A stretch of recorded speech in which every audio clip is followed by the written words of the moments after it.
today. Let's have some fun. I got some great 1% information to share with you. So let's do it.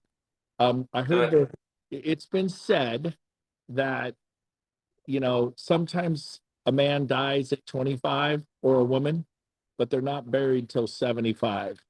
And I think that's powerful because I think we've all met people who quit dreaming in life. How many of you have a relative, a brother, a sister, an aunt, an uncle, a niece, a nephew, a grand? They're like, they quit dreaming. They're just existing, man. They're not, write this down. They're not dying to live. They're living to die. You just switch the words around, right? So what is it about you? Are you dying to live or are you living to die? And if you're going to stretch yourself and grow, that's where the growth is. That's where the excitement is. But that means you got to embrace failure. So write this down: the power of a dream. Write this down. It's very powerful. You look at the Wright brothers. Literally, to go, we're going to create a flying machine. Everyone laughed at them. They're learning like you are never going to fly through the air like a bird. Ain't never going to happen. They did 1,000 different designs.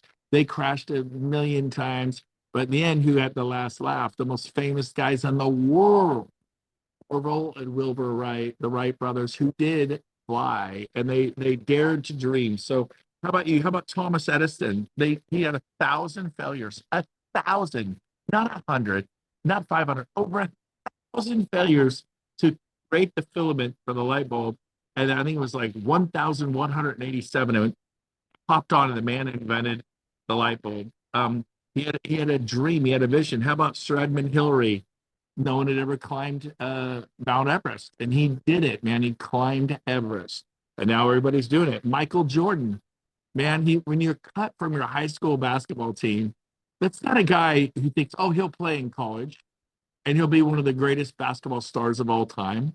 You look at the Patriots, Tom Brady, picked last in the draft. Last. I know recently to Colorado, Deion Sanders' son was picked in the second round. They were all shocked he didn't get picked in the first round. And he said, feel for the fire, baby. Feel for the fire. So let me ask you a question. Who's counted you out? Who said, yeah, Paul Frank ain't never going to do it? Michael Schmidt's never going to make it. Wendy Goss, who are you kidding? She just drives Harleys and drives a Jeep. Tristan, man, he needs a haircut. Come on, a crazy, wild Englishman. I love you, Tristan. I'm teasing you, man. But, people count you out. And so it's time to step up and put them wrong. And so, Martin Luther King's famous I Have a Dream speech. And then, of course, there's Eddie the Eagle. Who knows Eddie the Eagle? Unmute yourself and tell me if you know Eddie the Eagle. Real quick. You got 5 seconds. 5, 4, 3. Absolutely, 100%. Okay, who said that? Who said that? Vincent did. Vincent St. Louis knows Eddie the Eagle. The rest Dude, that's a great movie. This is a great thing. It's a real life story. It was so cool they made a movie out of his life. You guys are all Eddie the Eagles. I'm Eddie the Eagle. Vincent's Eddie the Eagle, but this guy did something crazy. Vincent, tell them what this total. He wanted to be in the Olympics, and he figured out a way to do it. And the man was in the Olympics. Tell him what he did, Vincent. Absolutely, it was amazing. The guy had no talent. He had no persona. I mean, it kind of reflects back on how I built EXP because I didn't have any real estate experience. That's why I like the movie so much. And he went in and went to the Olympics. And the story, you got to watch the movie, Eddie the Eagle. You will cry, you will cheer, and you'll be glad you watched it. Absolutely. Because from his country, nobody skied. So he goes, I'm going to do the long jump where you fly down that long, long, long thing, and then you get airborne and you fly like an eagle. That's the name, Eddie the Eagle. And the dude would wipe out. I mean, you guys would be scared spitless to go down. He knows nothing about it. He's flying 200-300 feet through the air and landing sideways. And they made fun of him, but he ended up being celebrated for just having huevos, And for Eddie the Eagle, baby, I love it. But it requires a belief. It requires a certain belief. And let me see if I can give you a hint. How do I do this? Who knows what kind of belief it takes? And I'm going to give you a hint. It has to do with the largest room in the world, the eighth wonder of the world. The eighth wonder of the world, the largest room in the world. Is it the Taj Mahal? Is it the Sistine Chapel? These are some famous rooms, baby. Who could tell me the largest room in the world? Who knows? Who The knows? room for improvement. Bingo. See, Vincent, it's been around me way too long. He's describing the other. It's the room for improvement. It's the biggest room in the world. This is proof. Like Tony, nice EXP logo on the shirt there, baby. I like the logo. But how many of you, you're like, nope, there is no room for improvement. I am absolutely the all-time greatest ever. I can't be any better at prospecting, at time management, at delegating. You got write this down. You got to delegate to elevate. Write it down. You got to delegate to elevate. You make a list of things you're doing that you shouldn't be doing and stop doing them immediately. You got to delegate to elevate. I hired James Stroop 14 years ago. I was nervous. I hired him for 3 months, and he's worked for me for 14 years now. And now he's a junior partner with what I do and makes great income. Same thing, Sandra, my first hire ever. I said, I'll hire you for 3 months. You may not like working for me and we'll reevaluate 3 months, or you may not be a fit for me, or you may not like working with me. So everybody I have always hired, it's a 3 month hire. It's got a beginning, a middle, and an end. Now, if you're happy working for me in 3 months, and I like you working for me, we'll continue on. But I always start like that. But so if the power of a dream, but it means believing you can improve. And if you believe you can improve, do the math with me. If you think there's hope for you to improve, then you could do anything. You could do anything you set your mind to. Like everybody sucks until they're okay. Then they're okay till they're pretty good. And then once you're pretty good, you're pretty awesome. And once you're pretty awesome, if you keep pushing, you become excellent. And once you become excellent, you become an expert. And once you become an expert, you become outstanding. And then you keep pushing that, you become a superstar. And then you keep pushing that, you become a legend.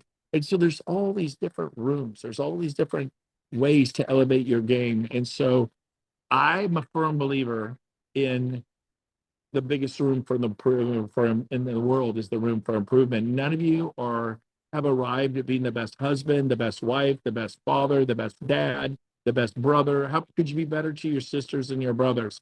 Could you be better to your parents? When's the last time you wrote your parents a meaningful letter? You got kids? Anybody got kids? Have you? When's the last time you got a letter from your kids? Well, they didn't write me one, but why don't you write one to your parents? You reap what you sow.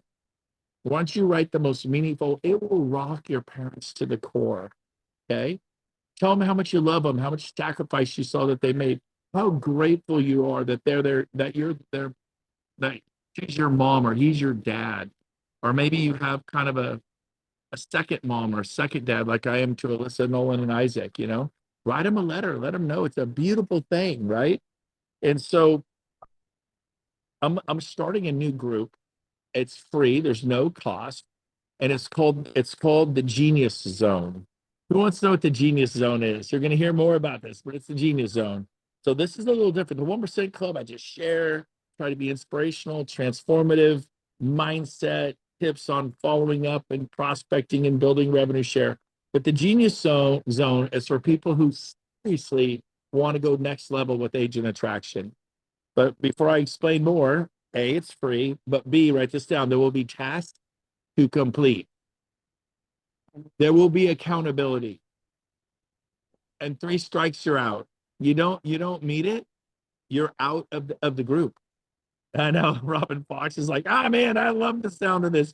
Because sometimes, listen to me, sometimes you will do more for others than you will for yourself. I'll give you an example. I've been holding my staff meetings every week, and I've noticed that John Jennings, who runs my Made for More team, he kept saying, I got to get caught up on my tasks. I got to get caught up on 2 weeks in a row. He said, I got to get caught up. How's it going? He's like, I didn't get to it. And then the second week, I'm going to get caught up on my test. And I go, how's it going? He goes, I didn't get to it. So, okay, John, I've noticed that 2 weeks in a row, you said you're going to get caught up on your tasks. Why don't we back that back down to say you're going to get 20% of your tasks done? I'm going to challenge you this week to do 20%, not 100%. Halfway through the week, 3 days later, he goes, hey, I'm 50% through my list. The next day, he goes, I'm done. I'm done, baby. So there's some endorphin hits. There's some self-belief. There's some self-confidence. There's some pats on the back you give yourself. When you do what needs to be done, And we're going to do this in a 90-day run. It's only a 90-day program. People can't, if it's a year program, you have to start for 9 months, right? It's people see kind of in quarters, 90 days. So it's going to be called the Genius Zone. It's for people who are hardcore and really want to build a beautiful revenue share organization. And because you could hear, you can come to the 1% club, and you should, and you do. But then there's execution. And write this down: execution trumps strategy every day of the week. I'll say it again. Like, for example, yesterday I paid $25,000 to have a business consultant come to my office all day. And we were in there for 9 hours. My entire staff, that entire table was packed. And for 9 hours, we sat there and just grinded out our mission, our vision, our belief, who's doing what, who owns what, who's accountable to do what, when will it be down, what are the deadlines, what. And then we brainstormed what needs to happen, and we came up with like 60 things. Then we pared it down to 7. We brainstormed 60 things that need to happen. We go, but what are the things that must happen? When's the last time you've done that? So the Genius Zone, that's for people that must have it. It must happen. And they're not kind of shoulda, woulda, be nice if this happened. It has to happen. There's going to be accountability. There's going to be tasks, weekly tasks. If you want to do daily, that's up to you. But weekly tasks, and 3 strikes, you're out. You lovingly be removed from the group. And so, it's coming. And if you want to grow, if you have the fire in your belly, if you've had enough, if you're excited about the future, I love it, Michael Schmidt. Come on, baby. You go, but you're willing to be held accountable. Like, we're going to hold each other accountable.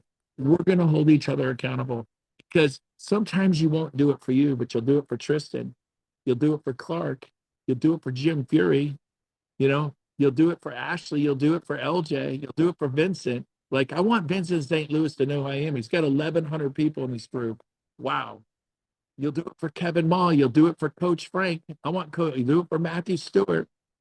And so what I'm saying is, sometimes you'll do more for other people and to be on the team than you will. Like, I know I should do it, but I don't. Why don't I? This is going to change things. So I'm super excited about it. So stay tuned. I'm going to release that. We're still crafting it and organizing it, but it's going to be highly organized, strategically designed, and you're going to go next level. And it costs not a dime. What it will cost you is some blood, sweat, and tears. What it will cost you is a life of misery and failure.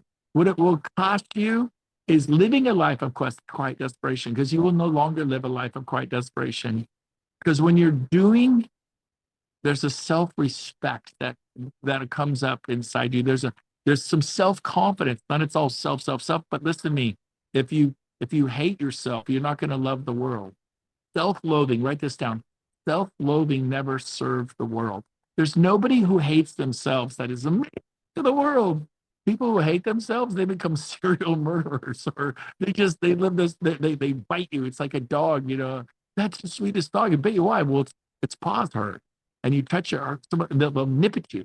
And it could be a golden retriever, it could be a lab, it could be the sweetest dog in the world.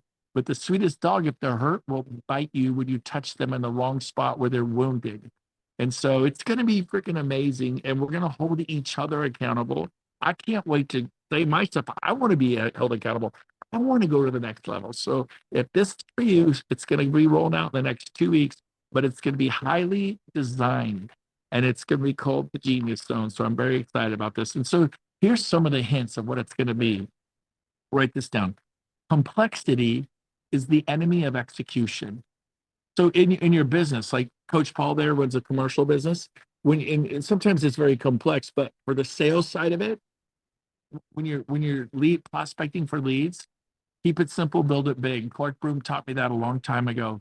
Simple wins the day. How about this? Ready for you'll like this. Simple scales, fancy fails. I'll say it again. Isn't that good?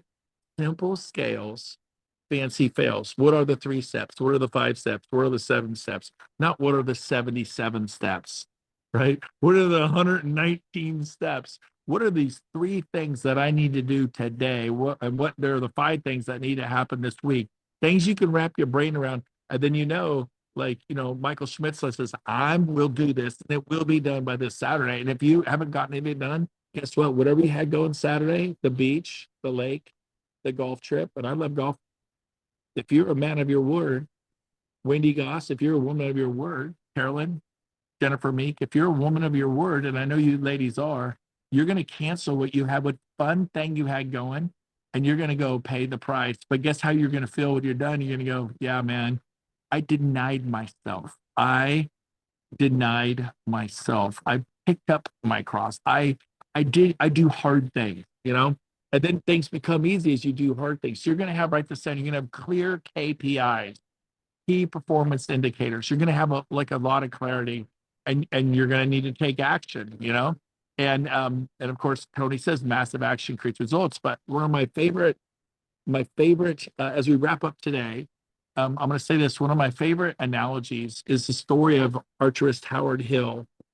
In the turn of the century, true story. This guy was the Michael Jordan, Tiger Woods of archery. And a lot of you have heard me say this before, but I never get tired of the story because the guy could hit the bullseye every single time. He got so good he could pull another arrow out, pull that thing back, and let it go and split the shaft of the arrow that he hit the bullseye. He could actually split the shaft. He was that good. He had nerves of steel, and nobody would compete with them. It was like, I'm going to beat Tiger Woods in golf. I'm going to beat Michael Jordan in golf. I'm going to outswim Michael Phelps.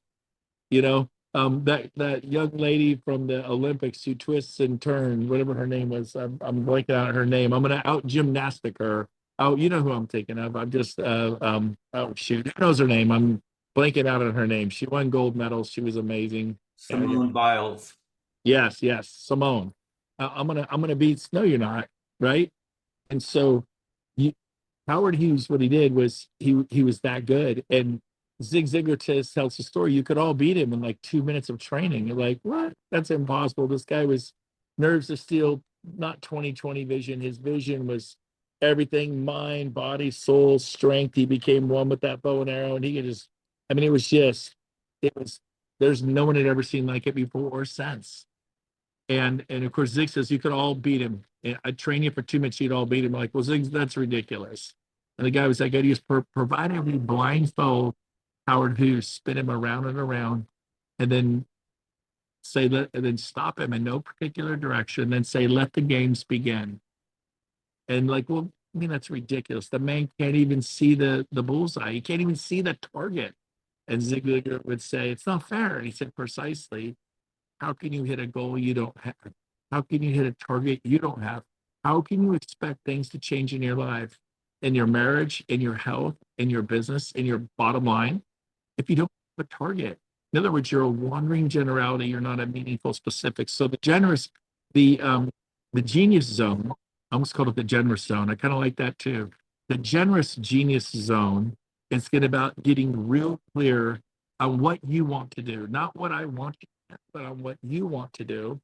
And you're gonna have this key performance indicators, and we're gonna measure it. We're actually gonna record people's progress. We're actually gonna have a dashboard, and we're gonna record how you're doing. So don't be a part of this if you're not willing to pay the price. But you will develop self-respect, which will develop self-confidence, which is, you'll have street credibility. And you're like, you know what? I'm not dependent upon any one person. John Work told me no. You know, Frank Vincent St. Louis, the first time I talked to him about EXP, he's like, no, I'm not doing that. Remember that, Vincent? He didn't want to hear about real estate. He's nodding his head. Uh, um, Rick Villette said no. Don Yoakum told me no. Randy Bird said, I can't do it. I bought another franchise. Um, Curtis Johnson told me no. Jay Kender told me no. Jeff Williams said, I own a Remax. You crazy? No. More people told me no than told me yes. But here's the deal. You guys ready? I didn't wait. I didn't care, and I didn't wait. And you don't care about people? No, I care about people. It's okay if they stay at Century 21 or Remax or Keller Williams or Berkshire Alliance or they're even a brokerage. I'm going to help them anyways. I'm going to help them. I'm going to love them, and I'm moving on. There's 1.5 million out there, and guess what? There's another 10 million that aren't in real estate but are capable of getting a license, like Rick Violette did, like Vincent St. Louis did. So quit pigeonholing yourself into that I have to find a real estate agent. No, you don't. You need a title rep. You need a home warranty rep. You need a guy who is doing, Vincent, unmute yourself. What were you doing when I found you in the gutter? Just kidding. We've known each other for 50 years. I'm messing with him here. But Vincent, what were you doing? What you were doing? Some sort of computer software drawing. What was that? I was working with a construction company doing all their blueprints and takeoffs and lumber takeoffs and tools and just everything. When they were doing an apartment complex, so they're massive. I had to go in there and find all the details and the tiny little hold downs and everything like that. It was horrible. And so I talked to, hey, I want to talk to you about EXP. It's when you're like, what is a real estate company? You're like, no, I'm not doing that. But tell them how much you loved your job, how your risk and your Oh, my headaches. I had horrible headaches staring at the computer all day, working, drawing, drafting, doing takeoffs. It was just, it was a miserable job. you have horrible headaches today and all that stuff. I do not. Interesting. I do not. You- And I took a whole year off last year. There you go. And he came back and he's making more money today than was when he left. That's a beautiful thing. And so here's the deal. Who do you know who's a shift manager at Taco Bell? One of the number one mortgage guys in America, his personal assistant, who now makes 180,000 a year. He was a shift manager at Taco Bell. He went through the drive-through. Her personality was so radiant. Her personality was so bubbly. He goes, you don't know me, but here's my business card. You call me, I'll change your life. He goes, you were made for more. Everyone write that down. It's a great line to say for people. And John Jennings runs the Made for More team. I'm seeing it in songs that you know you were made for more. You were made for more than this. You know, I know you're a pharmaceutical sales rep and you're making 400,000 a year, but I think you can make 4 million. I think you were so talented. You're better than pushing drugs. You're better than this. You were made for more. Call me if you want to know. It's all he did. And she called him. And today she's just blossomed. I have another couple I was talking to, and they hired this one hire. She's sketchy. And they go, without a doubt, she's the best person we've ever hired in our life. She was just a little off and this and that, but she kind of figured it out, and she's now like a magical hire. And so I had a gal, Cindy Silva. She works for me, and I was nervous about hiring her. And Darcy Stratton begged me to hire her. One of the all-time greatest agents I've ever hired. She sells 40, 50 homes a year with her eyes closed, even in this market. And so she is a very talented hombre. So my point is, you got to talk to enough people to find the cream rises to the top.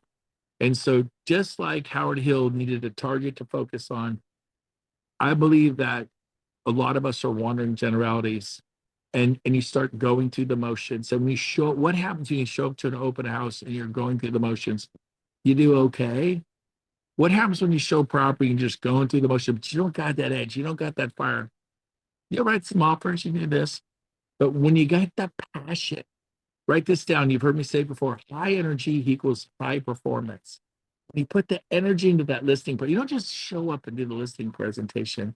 Man, you pray before you go through the door. You've already done the listing presentation before you go through that door. You know exactly what you're saying, how you're going to say it, and you've done it a bunch. And so the more you do it, the better you're going to get. The less you do it, the more pain is on the menu. And so I'm excited about unraveling, or unveiling, maybe is the better word, the genius zone, the generous genius zone. But it will be the genius zone in the next few weeks. So stay tuned, look out for that. And pretty much this is what I had for you today. It's almost 2 o'clock. So I'm going to head back. I'm in above Napa. I'm in the foothills mountains, and it's vineyards all around us. It's just stunning out here. I've just finished playing golf with my almost 90-year-old father and James Stroop. We had a great time. And Matt Plummer flew up because he's my financial coach, and he was here for my $25,000 consultant day yesterday, which was, I'm investing the money. I want to go to the next level, and I want you to go to the next level. So stay tuned. We'll see you next week. I will be in Paris. So next Tuesday, I'll be doing the 1% Club from the Eiffel Tower. I won't be in the Eiffel Tower, but I'll make sure it's behind me in the distance. But and so super excited. Oh, Ashley's here from Hawaii. You got it, Ashley. Fly over there, bringing Sarah and Alyssa. our 22 and 25-year-old. They're all romantic. They've never been to Paris. They're like two silly girls. They're buying dresses and they're all excited. So Kathy and I are going to take the girls. So it'll be a good time. Yeah, you'd fit right in, actually. Yes, you would. All right. Have an awesome day. We'll see you next Tuesday right here, same time, same place.